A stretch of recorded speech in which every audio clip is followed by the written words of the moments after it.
ሰው በውበት በለጠኝ ተብሎ፣ ሰው በትምህርት በለጠኝ ተብሎ፣ ሰው በግርማ ሞገስ በቁመና፣ ሰው በሰው መውደድ በለጠኝ ተብሎ ያንን ሰው ለማጥፋት የሚሄድበት ርቀት አሁን በጣም አሳፋሪ ሆኗል። በኋላ እድሌን ሁሉ ማስጠናት እንደጀመረች ከሆነኛ ሰው ሰምቻለሁ። ስለዚህ ለምንድን ነው የምትለወጭበት? በዚህ መሃል ጸብ ይነሳል አለ። ጸብ ሲነሳ ደግሞ እኔ እሳቀቃለሁ። ስለዚህ በትክክል እቺ ሴት ታርጌት እንዳደረገችኝ ገባኝ። ያለኝ ብቸኛ አማራጭ ጸበል መሄድ ነው። እግዚአብሔር ለምንድን ነው ይህንን ነገር እንዲሆን የፈቀድከው? እናትና አባቴ እኮ ቢኖሩ ከዚህ የተሻለ ህይወት እኖር ነበረ ሳልሳቀቅ። ጀርባውን ስበርልኝ፣ ጀርባውን ስበርልኝ፣ ጀርባውን ስበርልኝ። ሁሌ ጸሎቷ፣ ሁሌ ለመኗ ያ ነው። የምቆየውን ያህል ጊዜ ቆየው ወጣው። መጠንቀቅ እንዳለብኝ ገባኝ። ሁለተኛ እዛ ቤት ድርሽ ይላል ማለት በውስጥ ማለት ነው። ሰላም ጤና ይስጥልን። በሀገር ውስጥና በመላው ዓለም ትገኙ ወደ ቻናል ላይ ተከታታዮች ዛሬም በእግዚአብሔር መልካም ፍቃድ ተገናኝተናል። ለዛሬም ከፕሮግራም የተከታታይ ደረሰኝን ታሪክ ነው ለእናንተ መልሼ የማቀርበው ለበርካቶቻችሁ ማስተማሪያ ይሆናል ብዬ ስላመንኩ። እዚህ ላይ ግን አንድ ማሳሰቢያ አለኝ። አሁን ከመቼም ጊዜ በላይ እንግዲህ ብዙዎች እየደወላችሁ ታሪካችሁን ትነግሩኛላችሁ። ነገር ግን ታሪካችሁ በድምፅ ወይም ደግሞ በምስል እንዲቀርብ የማትፈልጉ ከሆነ ብትደውሉልኝም አላስተናግድም። ምክንያቱም ጊዜ መግደል ነው የሚሆነው፣ የእናንተንም የኔንም ጊዜ መግደል ስለሆነ ታሪካችን ለማስተማሪያነት ይሆናል ብላችሁ ስትልኩ ከዚህ በኋላ አንድም በምስል ሁለትም በድምፅ ለመቅረብ ተስማምታችሁ ካልሆነ የትኛውንም ስልክ አላስተናግድም። ምክንያቱም በጣም ስራ እያስፈታኝ ስለሆነ ማለት ነው። እና መልሼ ለተመልካቾች ማላቀርበው ከሆነ መልሼ እናንተ ጋር ማላቀርብና ሌሎችን ማላስተምርበት ከሆነ ዝም ብዬ የእናንተን ታሪክ ብቻ መስማቱ ለእኔ ምንም ጥቅም የለኝም።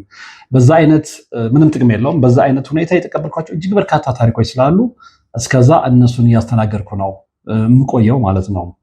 ስለዚህ አዳዲስ ታሪኮችን አልቀበልም። አዳዲስ ታሪኮችን ተቀብዬ ቅድሚያ የምሰጠው በምስል፣ የመጀመሪያው በምስል እንግዲህ አንዳንዶች እንግዲህ በተለያየ ምክንያት ምስሎቻችሁን ማሳየት ፈቃደኞች ባትሆኑ እንኳን ቢያንስ ምስሎቻችሁን ብለርድ ማድረግ ይቻላል። ምስሎቻችሁን ሳያሳዩ ኢንተርቪው ማድረግ ይቻላል። እና ለዛ ፈቃደኞች ካልሆናችሁ፣ ድምጻችሁ እንዲሰማ ፈቃደኞች ካልሆናችሁ አትደውሉልኝ። በግልጽ ነው የምነግራችሁ።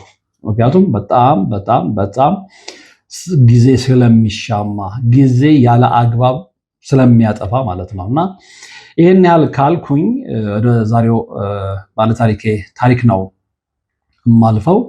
ይህ ልጅ ያደገው አክስቱ ጋር ነው፣ የእናቱ ታላቅ እህት ጋር። እናቱን በጡት ካንሰር በሽታ የ8 ዓመት ልጅ እያለ ነው ያጣት።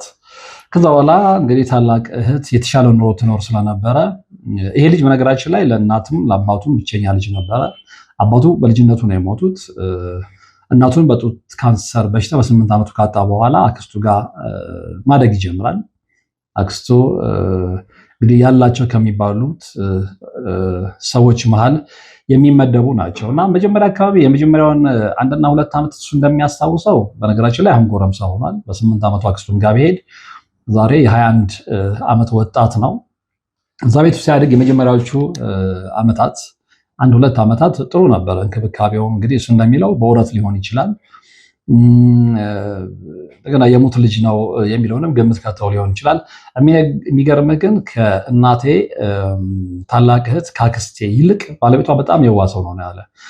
ከሷ ይልቅ እሱ ነበር ይንከባከበኝ የነበረው፣ የሚያስተምረኝ፣ ትምህርት ቤት የሚከፍልልኝ፣ ልብስ የሚገዛልኝ፣ በቃ ለልጆች አንድ ወላጅ የሚያደርገውን ነገር ጠቅላላ ያደርግልኝ የነበረው እሱ ነበር ነው ያለው። ከዛ በኋላ ግን የአክስቱ ባህሪ እየተቀየረ ይመጣል። አክስቱ በነገራችን ላይ 2 ሴት ልጆች ብቻ ናቸው ያሏቸው። ያው ጥሩ ህይወት ስለሆነ የሚኖሩት በእንክብካቤ ያደጉ ልጆች ናቸው። የእሱ እድሜ እኩዮች በአሁኑ ሰዓት አንደኛዋን በ1 ዓመት አንደኛዋን በ2 ዓመት ነው የሚበልጣቸው። ኦልሞስት ተቀራራቢ እድሜ ላይ ነው ያሉት እና እነሱም ጋር ችግር የለበትም ይሄ ልጅ። ነገር ግን ከጊዜ በኋላ አክስቱ ባህሪ የተቀየረበት ሲመጣ አንደኛ ሌላ ቦታ ላይ እንደሄድ የሚያውቀው ሰው የለም። እናቱንም አባቱንም በልጅነቱን ያጣው፣ ሌላ መጠጊያ የለውም፣ የሚያውቀው ዘመድ የለም። የሚያውቀው የእናቱን ታላቅ እህት አክስቱን ብቻ ነው። ሰው የባህሪያቸው መቀየር ሲመለከት ምን አድርጊያት ነው ምናልባት አስቀይማት ይሆን እያለ ብዙ ነገሮችን ይመራመራል። ግን ምንም ነገር የለም። አንዳንድ ጊዜ እንደው የሆነ ትንሽ የረገቡ ሲመስለው የተለሳለሱ ሲመስለው ምን አድርጌሽ ነው አክስቴ ምናምን ስላቸውም ወዲያውኑ በሽታቸው ይመጣል። በሽታቸው በሱ አባባል ማለት ነው። ከዛ በቃ ምንም ነገር ከማለት ያለው ነገር ሰው ቤት ነው ያለሁት ተቀብዬ ነገ የተሻለ ቀን ራሴን የምችልበት ቀን እስከሚመጣ ድረስ በዛ አይነት መንገድ መቀጠል ግዴታ ነበር አለ። ምክንያቱም ቦታ የት እሄዳለሁ? ስራ አልለመድኩኝ፣ ትምህርት ላይ ነው የነበርኩት። በቃ ከእናቴ ሞት በኋላ የተረከቡኝ እነሱ ስለሆኑ ቀጥታ ትምህርቴን የቀጠልኩት። ስለዚህ የስራ ልምዱ የለኝም። እንደሌላው ራሴን ችዬ እኖራለሁ እንዳለል ምንም ከዛ በፊት ኤክስፖዠሩ ስላልነበረኝ በቃ ምንም ብትል ፊቷን ብታጠቁርብኝ ብትነጫነጭብኝም ችዬ መቀመጥ ነበረ የመጨረሻ ምርጫ ያለ። በዛ አይነት መልኩ እየኖረ እያለ ምን ይሉታል? አንተ እኮ አንዳንድ ጊዜ አንተ እኮ ከልጆቼ ከሁለት ሴት ልጆቻቸው በተሻለ ማለት ነው ሌሎች ሰዎች ይወዱሃል፣ ሌሎች ሰዎች ያቀርቡሃል። ጥሩ ነገር የሚያወሩት ከሴት ልጆቹ ይልቅ ስላንተ ነው። እድለኛ ነህ። ኢን ሴንስ እንግዲህ ምንድን ነው ምንም ነገር አስበህ ይሳካልሃል። በነገራችን ላይ ይሄ ልጅ ጎበዝ ተማሪ ነው። በትምህርቱ እንደነገረኝ ማለት ነውና ከክፍል አንደኛ ነው የሚወጣውና ያም ያሳደረባቸው ተጽዕኖ አለ አክስቱ ላይ። እንግዲህ ያስተማሩት ሊደሰቱ ሲገባ የእህታቸው ልጅ አንደኛ እየወጣ እሳቸውንም ባለቤታቸውንም ስላስመሰገነ መናደድ አልነበረባቸውም። ስለዚህ ምንድነው ከወለዷቸው ልጆች ጋር ንጽጽር ውስጥ እንደገቡ እርግጠኛ ሆኗል። እና ሁሌ ከነሱ ጋር ነው የምታነጻጽረኝ። እንግዲህ ልጁ እንደነገረኝ ከሆነ መልከ መልካምም ነገር ነው። ስለዚህ በውበት እንደሚበልጣቸው ባሽሙር ይነግሩታል። በውበት እንደሚበልጣቸው፣ በቁመና እንደሚበልጣቸው፣ ወንድ ልጅ ደግሞ ይሄን ያህል ውበት ምን ያደርግለታል? ወንድ ልጅ ወንድ ከሆነ በቂ ነው የሚለውን ነገር እያዘወተሩ መጡ አለ እና ሁሌ ከልጆቻቸው ጋር ነው የሚያነጻጽሩት። ይሄ በነገራችን ላይ ትክክል አይደለም። ብዙ ሰዎች እንደዚህ ንጽጽር ውስጥ ከገቡ ወደ ክፋት ነው የሚያመሩት እና ስለዚህ ያንን ንጽጽር በበላይነት ለመወጣት ወይም ደግሞ ለማሸነፍ የማይሄዱበት ርቀት የለም። ሌሎች የማውቃቸው ታሪኮች ስላሉ ነው። እና ሴት ይሄ ልጅ አንደኛ ሲወጣ በተገላጮች ደግሞ ልጆቻቸው ትምህርት ላይ ደካማ ናቸው። አንዳንድ ጊዜ ኢኮኖሚያቸው ጥሩ የሆኑ ሰዎች ብዙ አማራጭ አለን ብለው ስለሚያስቡ ትምህርት ላይ ያን ያህል የሚተጉት በጣት የሚቆጠሩት ናቸውና ሁሌ እነሱ ከክፍል ተማሪዎች ለምሳሌ ከ70 ከ60 ተማሪ 20ኛ 30ኛ ምናምን ሲወጡ ሁሌ የአንደኝነቱን ደረጃ አያስነጥቅም። ይሄ የፈጠረባቸው ተጽዕኖ አለ። እሱ እንደነገረኝ እንግዲህ ማለት ነውና የጎረቤቱም ሰው የአካባቢውም ሰው በእግዚአብሔር በቃ የእህትሽ ልጅ እኮ የሚገርም ልጅ ነው በባህሪው በውበቱ በትምህርቱ ምናምን ሲሏቸው መንቀል ይጀምራሉ እኚህ ሴትየው። ከዛ በኋላ እዚህ ልጅ ላይ ጥላቻ እያደረ ይመጣል። ይሄ ሲሆን ባለቤታቸው እንዴ ምን ስላደረገ ነው ይሄ ልጅ የምትገላመጪው እንዲህ የምታርገው? ባህሪሽ እሱ ላይ ተለውጧል። የሞት ልጅ መሆኑን አትርሺ። ኃላፊነት ወስነን ያመጣ ነው። ያለም ደግሞ ምንም ነገር አላጠፋም። በባህሪው መልካም ነው፣ ታዛዥ ነው፣ በትምህርቱ ጎበዝ ነው። ስለዚህ ለምንድን ነው የምትለወጭበት? በዚህ መሃል ጸብ ይነሳል አለ። ጸብ ሲነሳ ደግሞ እኔ እሳቀቃለሁ። ግን ሁሌ ብቻዬን ሆነና እግዚአብሔር ለምንድን ነው ይህንን ነገር እንዲሆን የፈቀድከው? እናትና አባቴ እኮ ቢኖሩ ከዚህ የተሻለ ህይወት እኖር ነበረ ሳልሳቀቅ። እንደዛም ሆኖ ግን ትምህርቴ ላይ ምንም ኤክስኪዩዝ የለኝም አለ። ምንም አማራጭ የለኝም። ከትምህርቴ ውጪ የማመልጥበት ድህነትን የማመልጥበት ወይም ደግሞ ራሴን የምችልበት ሌላ አይነት ምንም ኦፕሽን ስለሌለኝ ትምህርቴ ላይ ነበር የምቸክለው አለ። ግን አንዳንዴ ሲከፋኝ ተደብቄ ያለቅሳለሁ። እናቴ ብትኖርልኝ አባቴ ቢኖርልኝ ከነሱ ጋር ብሆን የበለጠ ጠንካራ ማንነት ይኖረኝ ነበረ። እንደዛም ሆኖ እንግዲህ የቻልኩኝ መኖር ነበረብኝ አለ። ግን የአክስቴ ባህሪ በዚህ አልቆመም። ትልቁ ነጥብ የሚመጣው እንግዲህ እዚህ ነው እና አንዳንድ ጊዜ ሰዎችን ስታማክር ሁሉ አሁን ቤት ሆነን በአጋጣሚ ሳሎኑና እኔ የማድርበት መኝታ ቤት የኔ መኝታ ቤት በነገራችን ላይ ሁለቱ እህትማማቾች አንድ ክፍል አላቸው። ለኔ ለብቻዬ አንድ ክፍል ተሰጥቶኛል አለ እና ሳሎን ቡና ብዙ ጊዜ አዘውትረው የሚጠጡት ቡና ነው። እንደዚህ አንድ ሁለት ጎረቤቶቻቸውን ጠርተው እና መኝታ ቤት ሆኜ እያጠናው እያነበብኩም ወይም ደግሞ የራሴን የሆኑ ነገሮች እየጻፍኩ ስራ እየሰራው ይሰማኛል የሚያወሩት። አንዳንዱ ሰው ደግሞ ድምፁን ዝቅ አድርጎ የማውራት ልምድ የሌለው ሰው አለ። እያማችሁ እንኳን ጮክ ብሎ ካልሆነ በስተቀር እንደዚህ አይነት ሐሜት አክቹዋሊ በእግዚአብሔርም በሰዎችም ዘንድ የተጠላ ነው። ነገር ግን አንዳንዱ ሰው እያማችሁ ሐሜት የማይመስለው አለ። ልምዱ ስለሆነ ባህሪው ስለሆነ መለያው ስለሆነ ማለት ነውና ሳሎን ቁጭ ብለው ሻወር አክስቴ ስታወራ ራሱ እንደው በአንዳንድ ጊዜ ጎረቤቶች ኧረ ድምፅሽን ቀነሽ ሲሏት ምንም አይመስላትም። የቀነሰች ይመስልና እንደገና ደግሞ ስለምትረሳው እንደገና ጮክ ብላ ነው የምታወራው። እና አንድ የምንሰማው እንደዛ ያወሩ ቡና ተፈልቶ ሁለቱ ጎረቤቶቻቸው መጥተው እንደ ይሄ ልጅ እኮ ከልጆቼ እንዲህ ልጆቼን አሳጣብኝ ነው። በቃ ትልቁ ነጥቡ አሳጣብኝ ነው። ይሄ ልጅ እንግዲህ እግዚአብሔር ነው ደምግባት የሚሰጠው፣ እግዚአብሔር ነው ውበት የሚሰጠው፣ እግዚአብሔር ነው ግርማ ሞገስ የሚሰጠው፣ እግዚአብሔር ነው ቁመናን የሚያሳምረው፣ እግዚአብሔር ነው አእምሮን የሚከፍተው። ስለዚህ ልጅ ምንም በደል የለበትም። ጉብዝናውን፣ ውበቱን፣ ባህሪውን ባርኮ የሰጠው እግዚአብሔር ነው። ይህንን ግን እንደሌላ ነገር ቆጥረው አክስትየው ልጆቼን አሳጣብኝ ማለት ጀምሯል። እኔ አሁን ሳስበው ምን አድርገኝ ያሳጣሁት እኔ ያሉኝን ነገር እሷ ሊያውም ደግሞ ያን ያለ የተካበደ አይደለም ነው የሚለው። አክቹአሊ እንግዲህ ትህትናም ሊሆን ይችላል። እሷ የምትናደድበትን ነገር እኔ ፈልጌ ያመጣሁት አይደለም ከእግዚአብሔር የተሰጠኝ ነው እና እግዚአብሔርን ስለዛ አመሰግነዋለሁ። ስለዚህ እየገባኝ የመጣው ምንድነው በቃ እኔና ልጆቿን እያነጻጸረች በእኔ ቅናት እንዳደረባት ተገንዝቤያለሁ ያለው ይሄ ልጅ ነግሬያቸዋለሁ። በ8 ዓመቱ ነው አክስቱ ጋር የመጣው። የመጀመሪያውን 2 ዓመታት ጥሩ ነበረ። ልክ 10 ዓመት ሲሞላው ነው የአክስትየው ባህሪ የተቀየረ የመጣውና ዕለት ከዕለት እንግዲህ እየጨመረ መጣ። እስከ 21 ዓመቱ ድረስ ብዙ ነገሮችን ተመለከተ። ትንሽም ቢሆን እረፍት ያገኘው ምንድነው ዩኒቨርሲቲ ገብቶ፣ በነገራችን ላይ ይሄ ልጅ ዩኒቨርሲቲ ገብቶ በጥሩ ውጤት እንደተመረቀ ነው የነገረኝ። እና ስራ ከጀመረ በጣም ቅርብ ጊዜው ነው በአንድ ግል ድርጅት ውስጥ ማለት ነውና ከዛ በኋላ ተከራይቶ ወጥቷል። እንደዛም ሆኖ ግን አክስቱ አልለቀቁትም።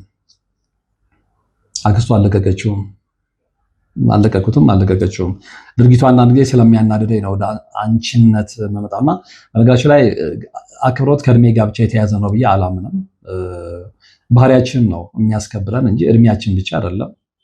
የሰው ልጅ እድሜው ሄዶ በተግባሩ የረከሰ ከሆነ ግን ክብሩ ምኑ ላይ እንደሆነ ግልጽ አይደለም እና ከዛ አንጻር ነው አንዳንድ ጊዜ እንግዲህ አንቺ የሚለው ኤኒዌይ አንቺ በሚለው በቀጥል የሚሻል ይመስለኛል። እንዳልኳችሁ ሰው ልጅ የሚከበረው በእድሜው ብቻ ሳይሆን በባህሪውም በተግባሩም ጭምር ስለሆነ ማለት ነውና 21 ዓመቱ ላይ ማለት ግራጁዌት አድርገው ስራ ልክ እንደጀመረ አልሞስት አሁን ነው እንግዲህ ቅርብ ጊዜ 21 ዓመት የሞላው ቅርብ ጊዜ ነው። ስራ የጀመረው ቅርብ ጊዜ ነው። ልክ ስራ እንደጀመርኩኝ የመጀመሪያ እርምጃ ከዛ ቤት መውጣት ነው አለ። እንደውም የአክስቴ ባለቤት በፍጹም ብሎ ነበረ። ለምን ስራምን ትምትል እስክትቋቋም ድረስ ደሞዝን ምን ከምታደርገው የኑሮ ውድነቱን ታውቀዋለህ። ስለዚህ በፍጹም እኔ ሰላሜን ነው የምፈልገው። ለሱ እንደዛ አላልኩትኝ። ማለት ችግር የለም እስከዛሬ ድረስ የተሸከማችሁኝ ይበቃል፣ የመጣው ጠይቃችኋለሁ፣ ግድ የለም ራሴ ልቻል ብዬ በግድ ነው የወጣሁት። ምንም አልመሰላትም። እንደውም ደስ ነው ያላት አለ። ምክንያቱም ሰፈሩ ከልጆቿ ጋር እንትን አይልማ አያነጻጽረውም። ወይም ደግሞ በእሷ አባባል እኔ ልጆቿን አላሳጣም አጠገቧኝ እኔ ስመሰገን መስማት ስለኔ መልካም ሲወራ መስማት ደስ አይላትም ነው ያለው። በፍጹም በተለይ ደግሞ ልጅ እንዴት አማረበት የሚለው ነገር በቃ ጤናዋን ነው የሚያሳጣት አለ። አሁን በቃ በደንብ በግልጽ እያስታወቀባት ማለት ነውና ለቅቄ ስራ ጀምሬ ራሴን ችዬ ስወጣ ምንም አልመሰላትም። መልካም መንገድ ብላ ነው የሸኘችኝ። የበለጠ እንደውም ፊል ያደረጉት ያው ባልወለዳቸውም አክስቴ ልጆች የሆኑት ሁለቱ የሴትዮዋ ልጆች ቅር ብሏቸዋል። ግን ያው ምንም ማድረግ ስለማይችሉ የኔንም ደግሞ አቋም ሲያውቁ በቃ ተሰነባበትን። እንደምንተያይ ቃል ተገባብተን እንደምንገናኝ ቃል ተገባብተን ተለያየን አለ። ብቻዬን ሆኜም ግን ከዛ በኋላ አልተወችኝም ያለው አሁን ትልቁም ነጥብ ከዚህ በኋላ ያለው ነውና ስራም ጀምሬ ስለኔ በደንብ በቃ ማጣራት ትፈልጋለችና በየጊዜው የምሰማቸው ነገሮች ያንን ነው። በቃ ስላንተ እንደ አክስት ምንድነው አሁን ከቤት ለቀ የለ እንደ አውለቅ ያለው ግን ሁሌ ስላንተ ነው የሚወራው፣ ሁሌ ስላንተ ነው አጀንዳ የሚከፈተው እና በዚህ ደረጃ ስላንተ ለማወቅ የፈለግሽበት ነገር ምንድነው? አልሞስት ከልጅነት ጀምሮ እስካሁን ድረስ አሳድግሃለች፣ አብርሃት ነበርክ። ከለቀክም በኋላ ግን ዕለት ከዕለት ስላንተ የማወቅ ፍላጎቱ አላት። ለምን ሊሆን ይችላል እንግዲህ ያው እንደ ልጆቿ ስለምታይኝ ስለኔ በየጊዜው ያደራ ልጇ ስለሆንኩኝ የእህቷ ያደራ ልጅ ስለሆንኩኝ ከዛ አንጻር ይሆን ብዬ ነበር አለ። በኋላ ግን የማያቸው ነገሮች ከዛ ጋር የሚሄዱ አይደሉም። ከዛ ጋር የሚሄዱ አይደሉም። እና በኋላ እድሌን ሁሉ ማስጠናት እንደጀመረች ከሆነኛ ሰው ሰምቻለሁ ነው ያለኝ። እንዴት እንደ እርግጠኛው አንዳንድ ጊዜ እንዴት ነው ውስጣችን የፈጠረው ነገር ያ ነገር ሆኗል ብሎ እንድናምን እንዳያስገድድ እንዳትሳሳትለው በፍጹም ነው ያለው። ከሁነኛ ሰው ከቤተሰብ ለሱም እንግዲህ እሱ ያው የአክስት ልጅ ነው ማለት የእህት ልጅ ነው ለሴትዮዋ። ስለዚህ ለሁለቱም የጋራ ከሆነ ዘመድ ነው። እቺን ሴትዮ ተጠንቀቃት፣ እድልህን እያስጠናች ነው። እኔ ነው በፊት ስለ እድል እንደዚህ ይጠናል እድል እንደዚህ ወሰደ ምናምን የሚለውን አላውቅም ነበረ።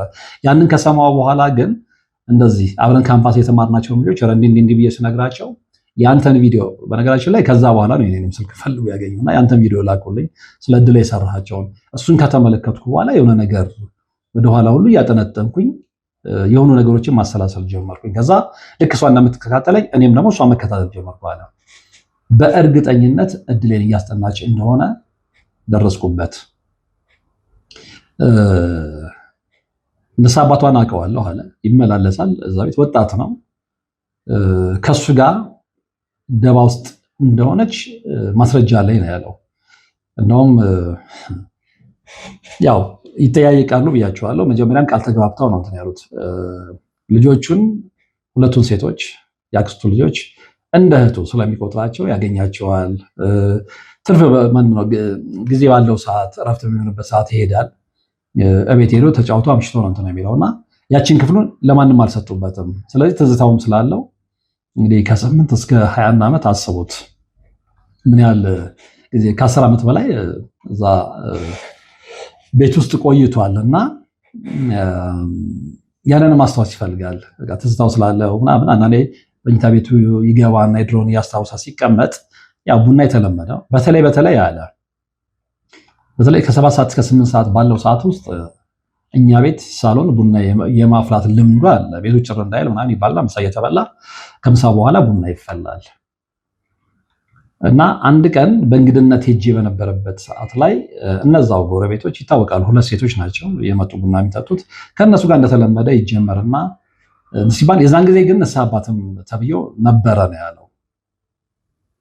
እኔ አንዳንዱ ሰው አዶን ነው እንግዲህ ደባ የሚፈጸምበትን ሰው አጠገብ አስቀምጦ ስለዛ ሰው ደባ ማጠንጠን ምን ሊባል እንደሚችል ምን ያህል ድፍረት እንደሆነ አላውቅም።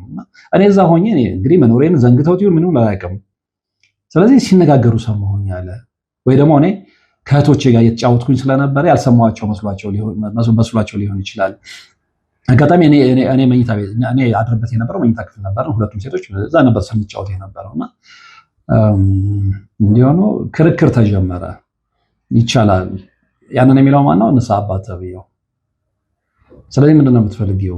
እኔ በቃ ጀርባውን አንደኛ እሱ ላይ ያለውን እድል በደንብ ተጠንቶ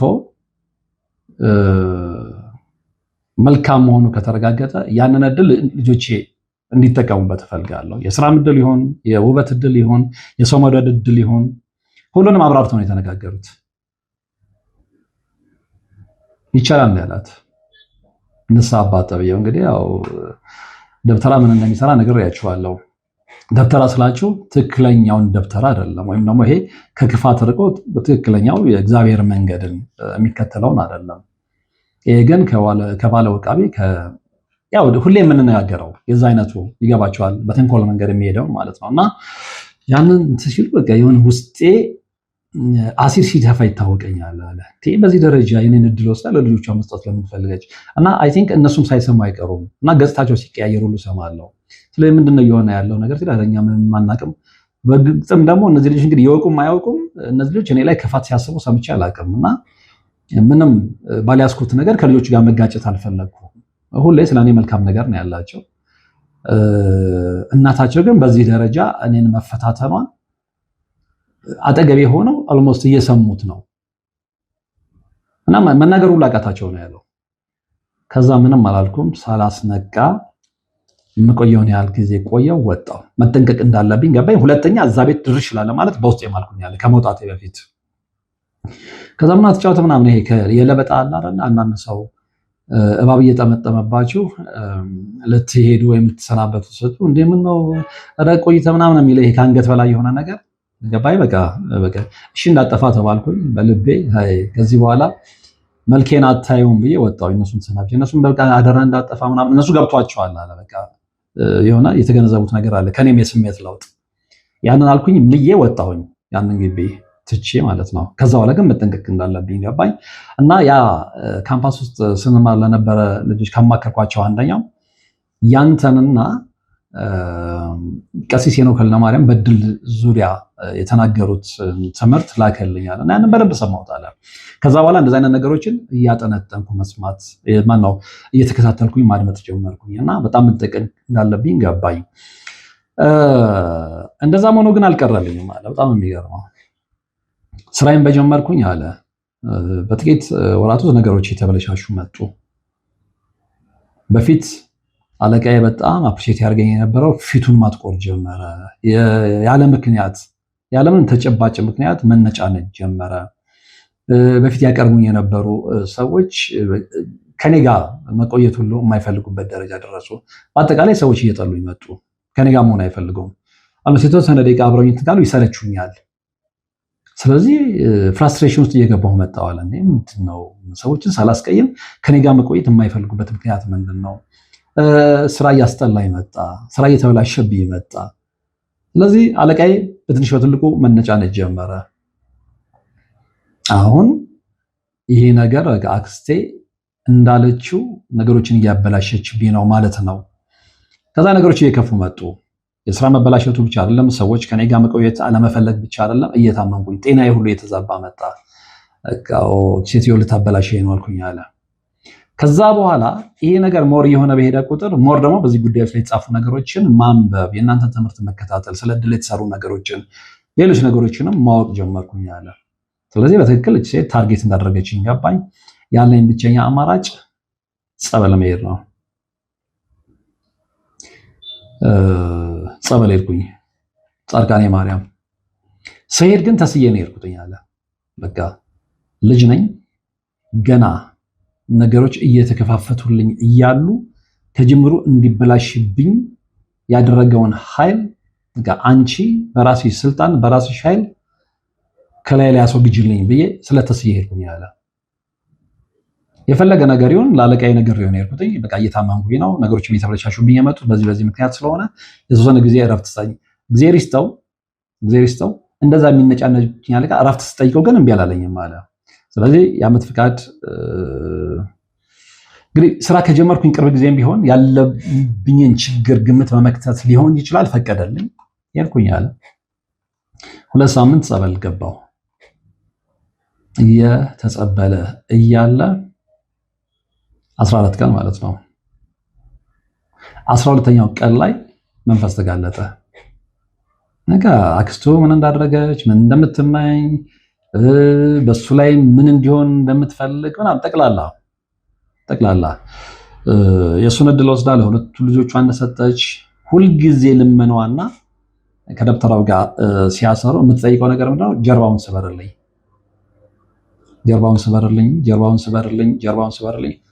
ሁሌ ጸሎቷ፣ ሁሌ ልመኗ ያ ነው።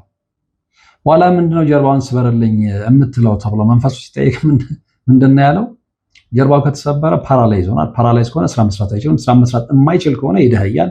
የሚደህ ከሆነ የሰው እጅ ያያል፣ ማንም አያስጠጋውም። ብቻውን እዚህ ምድር ላይ ያለው እናት የለ አባት የለ። አክስቱም ከዚህ በኋላ አትቀበለውም። የአክስቱ ባል ቢፈልግ እንኳን ሴትዮዋ ተጽዕኖ ፈጣሪ ስለሆነች ጸብ ከመነሳት ብሎ የአክስት ባል ዝምታ ነው የሚመርጠው። ልጆቿ ምንም ማድረግ አይችሉም። ስለዚህ ይሄ ልጅ ጀርባው ተሰብሮ በሽተኛ ከሆነና ቤት ውስጥ ዘግቶ የሚቀመጥ ከሆነ ሁሉ ነገር ይበልሻሻል። ፋይናል ታርጌቱ ይሄ ነው። ስለዚህ ይሄ ልጅ እዛ ደረጃ ደርሶ የመጨረሻው ነገር ሄዶ ሲበላሽ ወይ ራሱን ያጠፋል ወይ በሽታ ይሞታል። ስለዚህ ሴትዮ የምትዘጋባቸው ነገሮች የሉም። ልጆቿን ከእሷ ጋር የምታነጻጽርባቸው ነገሮች አይኖሩም። ይሄ ልጅ ከሞተ በውበት አይበለጡም። እሱ በእሱ ሀሳቤ ነው። ባይዘወይ በትምህርት አይበለጡም፣ በሰው መውደድ አይበለጡም። በመሳሰሉት ነገሮች ቅድም በጠቀስኩላችሁ ነገሮች አይበለጡም። የእሷ ትልቁ ታርጌትም ይሄ ነው። አሁን እንደዚህ አይነት ማይነር ነገሮች ናቸው የሰውን ልጅ ያህል ክቡር ነገር እንድናጠፋ ምክንያት የሚሆኑ። ሰው በውበት በለጠኝ ተብሎ፣ ሰው በትምህርት በለጠኝ ተብሎ፣ ሰው በግርማ ሞገስ በቁመና፣ ሰው በሰው መውደድ በለጠኝ ተብሎ ያንን ሰው ለማጥፋት የሚሄድበት ርቀት አሁን በጣም አሳፋሪ ሆኗል።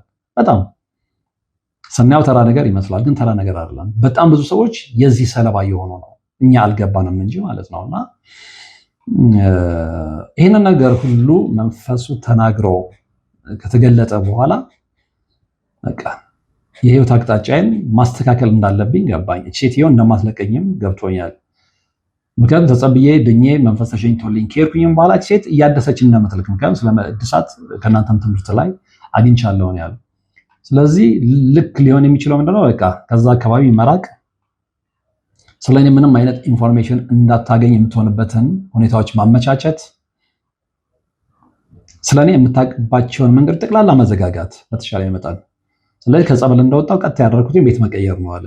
ፊት ከነበርኩበት በፊት መኖሪያ ቤቴን ልጆቿ ስለሚያውቁ ልምጣ ብትል እንኳን ተንኮል አስባ ይዘዋት ሊመጡ እንደሚችሉ ስለገመጥኩ ለእነሱም ሳልነገር ደብዛይን አጥፍቼ አካባቢ ቀየርኩኝ አለ። አካባቢ ቀየርኩ። ስራ ቦታ ላይ በተቻለ መጠን የስራ ቦታዬን በነገራችን ላይ የሚያውቅ የለም። ያው ስራ መጀመሪያ ነው እንጂ የት ቦታ እንደሆነ አክስቴም ልጆቿ አያውቁም። ስለዚህ አጋጣሚ ደግሞ ጊዜ ሲረዳኝ የበፊቱን ቦታ ብራንች ሁሉ ሌላ ብራንች ስለነበረ ወደ ሌላ ብራንች ተቀይሬ ያለው። ስለዚህ በምንም ታምር ያንን የሚያውቁበት አክሰስ አልነበራቸውም። መኖሪያዬንም የስራ አድራሻዬንም በብራንች ቅየራ አማካይነት ቀየርኩኝና ሁሉ ነገሬን የሚገርምህ ሲም ካርድ ለእነሱ ስል አውጥቼ ሰብሬ ጥዬ ሌላ ሲም ካርድ ነው ያወጣሁት። በቃ በምንም እንዲያገኙ ስለማልፈልግ እና ያንን አድርጌ ስራዬን መስራት ጀመርኩ አለ። ጸበል ሄጄ ከመጣሁ በኋላ እግዚአብሔር ይመስገን ለውጥ አለኝ። ግን ሁሌ የሚገርመኝ ምንድነው ታውቃለህ? ሁሌ ልመናዋ እንግዲህ የእህቷ ልጅ ነኝ። ምን በበደልኳት? የኔ በደል ምንድነው ሲለኝ፣ አሁን እንግዲህ ሰው ሁሉ እኮ ስለበደለ አይደለም እድሉ የሚወሰደው፣ ስለበደለ አይደለም ክፋት የሚታሰብበት፣ ስለበደለ አይደለም እድገቱን ሰዎች የሚቃወሙት፣ ስለሚቀናበት ነው። ስለዚህ ሰዎች ደግሞ ለምን ተቀናብን ብለው ሊንጨረጨሩ አይገባም። ኦፍኮርስ ሰዎች ባይቀኑባቸው ጥሩ ነው፣ ምክንያቱም ቅናት ክፋትን ስለሚወልድ። ግን ሁላችንም ፈልገን አይደለም ሰዎች የሚቀኑብን፣ በራሳቸው ኢንተረስት ተነሳሳው በራሳቸው ሰይጣናዊ ፍላጎት መነሻነት ነው የሚቀኑብን። ከዛ ወደ ጥላቻ የሚቀየሩት እና ከዛ ወደ ክፋት የሚሄዱት፣ ከዛ ጎጃችንን የሚያፈርሱት፣ ስራችንን የሚያበላሹብን፣ አመዳፋችን የሚያደርጉን፣ ከፍቅረኞቻችን ከሚስቶቻችን የሚለዩን፣ ከልጆቻችን የሚነጣጥሉን፣ ይሄ ሰይጣናዊ ፍላጎት ሙሉ በሙሉ ሲቆጣጠራቸው ነው። ይሄንን የነገርኩትን በስልክም ስናወራና፣ ስለዚህ ሰዎች ለምን ቀኑብኝ ብለህ ልትጨነቅ አይገባም። ማድረግ የሚኖርብህ ጥሩ ነው። ሲም ካርድን ቀይራል፣ ሌላ ሲም ካርድ ሊያገኙ አይችሉም በምንም ታምር። አድራሻ ቀይራል፣ የስራ አድራሻህንም ቀይራል። እንደነገርከኝ በፊትም አያውቁትም። ማወር ደግሞ አሁን የበለጠ እንደውም እንዳያውቁት ሆኗል፣ አድራሻም ስለቀየርከ። ስለዚህ ከዚህ በኋላ እንግዲህ ያንተ ህይወት መሆን ያለበት ሲሪየስሊ በጸሎት በስግደት በጾም ከበረታ ደግሞ በቅዱስ ቁርባን የታጀበ ህይወት መሆን መቻል አለበት። አለበለዛ ቅድም አንተም ስታነሳ እንደሰማው አልኩት፣ ያው ዲያሎግ ስላደረገ ማለት ነው መንፈስ እየታደሰ ይላካል። ሴት ደግሞ አይነተኛ ፍላጎቷ የሱ የሆኑ መልካም ነገሮችን ሁሉ ወስዳ ወደ ልጆቿ ማሸጋገር ነው። ለዚህም ነው ጀርባውን ሰበርልኝ ሽባ አድርግልኝ። እንግዲህ ከቻልክም በልጅነቱ ቅጫው ነው፣ ሌላ ትርጉም የለውም። እዚህ ደረጃ ደርሰናል። እኔ ከሱ እንድበልጥ በልጅነቱ ቅጫው፣ እኔ ከሷ እንድበልጥ በልጅነቷ ቅጫት፣ እኔ ከሷ የተሻልኩ ሆኜ እንድገኝ አጥፋልኝ። ጸሎታችን ይሄ ሆኗል። ጸሎታችን የማንነታችን መገለጫ፣ የርኩሰታችን ልዩ አርማ ይሄ ሆኗል። አጠገብ ያለውን ሰው አጥፋልኝ፣ አጠገብ ያለውን ሰው ቅጭልኝ፣ አጠገብ ያለውን ሰው ስበርልኝ፣ ወገቡን ስበርልኝ ብሎ ልመና በጣም ከባድ ነው። አሁን ይሄ ልጅ እንግዲህ በዚህ መስመር ውስጥ ነው ያለው። በዚህ መስመር ውስጥ ስላችሁ ጸሎት ሄደው ብዙ ነገሮች ከተጋለጡለት በኋላ ብዙ ነገር ስለነቃ በወጣትነቱ አሁን ጸሎት ላይ እየተጋ ነው። እንደነገረኝ ስግደቱም ላይ ጾሙም ላይ ቅዱስ ቁርባንም ይቀበላል። ይሄ ደስ ይላል እና ከዛ በኋላ እንደውም እግዚአብሔር ይመስገን ሰላሜንም ማገኝ ሆነ ያለው ግን መቋረጥ የለበትም ብዬዋለሁ። በዛ ተስማምተናል። መቋረጥ የለበትም ምክንያቱም እቺ ሴት መልሳ አዲስ አመላኳ የማይቀር ስለሆነ ማለት ነውና እንግዲህ ልጅን ከሌላው ከፍ ለማድረግ ልጅን ከሌላው አስበልጦ በሰዎች ዘንድ ተቀባይነት እንዲያገኙ ለማድረግ ሰው በራሱ የስጋ ዘመር ላይ በዚህ ደረጃ ማመጽ ሁሉ ጀምሯል። ይሄ አመጽ ነው።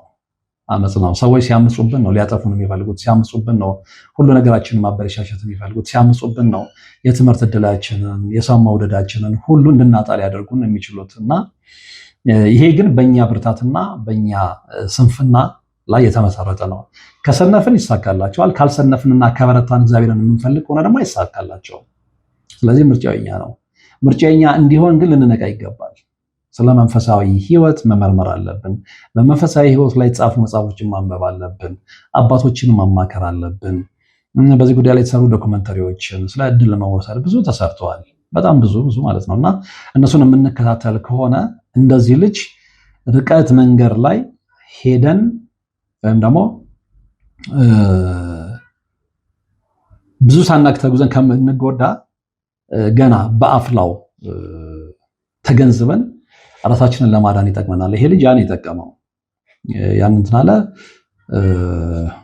አጋጣሚ ሆነ በካምፓስ አብሯቸው ከተማሩ ልጆች ጋር በዚህ ጉዳይ ላይ ግራ ገብቶት ሲያማክራቸው የኛን ስለ እድል ስለ መተት ምናምን የሰራነውን ቪዲዮ አሳዩት። ያንን አየ፣ የሆነ ነገር ገባው፣ መንገዱን አስተካከለ። ለዚህም ነው እንዲገባችሁ ያስፈልጋል የምንለው። መንገዳችንን በጊዜ የማናስተካከል ከሆነ እንጎዳለን። ስለዚህ ከዚህም ልጅ ህይወት ከዚህም ልጅ ታሪክ ሁለት ነገሮችን እንደምትገነዘቡ እርግጠኛ ሆናለሁ። አንደኛው የቅርብ ሰዎቻችንን ክፋት፣ ሁለተኛ ደግሞ እኛ የጠነከረን ከሆነ የእግዚአብሔርን መንገድ የምንከተል እግዚአብሔርን ነው በቃ አንተ ምራኝ የምንለው ከሆነ ከዚህ ነገር መውጣት እንደምንችል ከዚህ ልጅ ህይወት መማር እንችላለን ብዬ አስባለሁ። በዚህ ልጅ ህይወት ብዙዎቻችሁ ትምህርት ልታገኙ እንደምትችሉ አምናለሁም እገምታለሁ። በቀጣይ በሌላ መርሃ ግብር እንገናኛለን። እስከዛው ግን በያላችሁበት ሰላም